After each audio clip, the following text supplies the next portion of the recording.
you go to many parts of Southern Asia where they put bhang used in traditional ceremonies. Bhang is basically a mixture, I think, of milk and yogurt with marijuana. Up the Valley Road, I know people used to, when I was a young kid, after a hard day's work in the farm, they sit underneath the neem tree on the rope bed and smoke a pot. It was not seen as something, I'm doing something really, out there. Just seen part and parcel of the culture. So when people talk about it, many people actually talk that alcohol actually is a more addictive drug and causes a lot more social harm than perhaps some of these other, natural drugs. I'm not here, making a case for smoking pot. But what I'm saying is that when we talk about legality and illegality, we need to understand the historical basis for this. The current law is that it is illegal. So if we do want to get into, planting industrial hemp, and there's a point of distinction. We said industrial hemp, we did not say medicinal hemp. Because medicinal hemp requires you to have a higher level of THCs. We don't want to get into that space. So industrial hemp has very low levels of THC, and even then there's a licensing regime. We have made a budgetary allocation in this year's budget, a meager $30,000 for consultations on the legalizing or decriminalizing, I should say, the planting of industrial hemp. So those consultations will be done, Honorable Tambuya, throughout Fiji. That's already started. And like I said, it's not only the domain of the parliamentary committee, but in fact, in these types of forums, and when you go down at the particular level, we're engaging already with, as you saw, United Nations Office on Drugs and Crime, UNODC is very important to do that. Tasmania and Australia plants opium under license.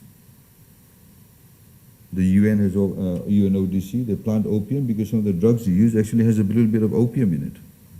You may not know this, it's got opium. So, these things are happening, and if you see what is really interesting, and I find this kind of historical context basis very interesting, a lot of the colonized countries had these laws imposed upon them where they made it illegal. But the decriminalization is taking place in the ones that they actually decriminalized it in the first place. That's the irony of it. That's the irony of it. And we are the ones now holding on to say, let's not decriminalize it. But we can do so in a systematic manner. From an economic perspective, of course, I remember when I was at the DPP's office, and I think Ada also mentioned this about, will we go back in time? Obviously, we're not going to go back in time. People have served their sentences. It's not about getting high, it's about industrial hemp for industrial purposes. But I remember there was, and after the 1987 coup, irrespective of the amount that you possessed on yourself, you served a mandatory sentence of 3 months. And if you look at the breakdown of those people who in fact were charged and convicted, they were between the ages of 17 to 23, 24. I remember the DPPs of that time, we looked at the statistics, and they came from all low-income families. So these are the guys who probably had no home, or they were living, 10 people living in a home. They had their first joint underneath the coconut tree behind the toilet, as opposed to the rich kids who probably drove in their car or had their own bedroom where they could smoke it. That was the reality. And a lot of them were doing their studies, 4th year, 3rd year, doing engineering, mechanics, whatever. And they went in for 3 months, and many of them, their lives changed completely. Some were raped, of course. So these were the things that actually happened. We can't roll back the time. But the fact of the matter is that that was the law then, and this is what we're looking at now. So the law, the lesson being the law needs to evolve. And the law needs to be just, of course, at the same time. The other sort of issue lastly that I wanted to raise was that just again for the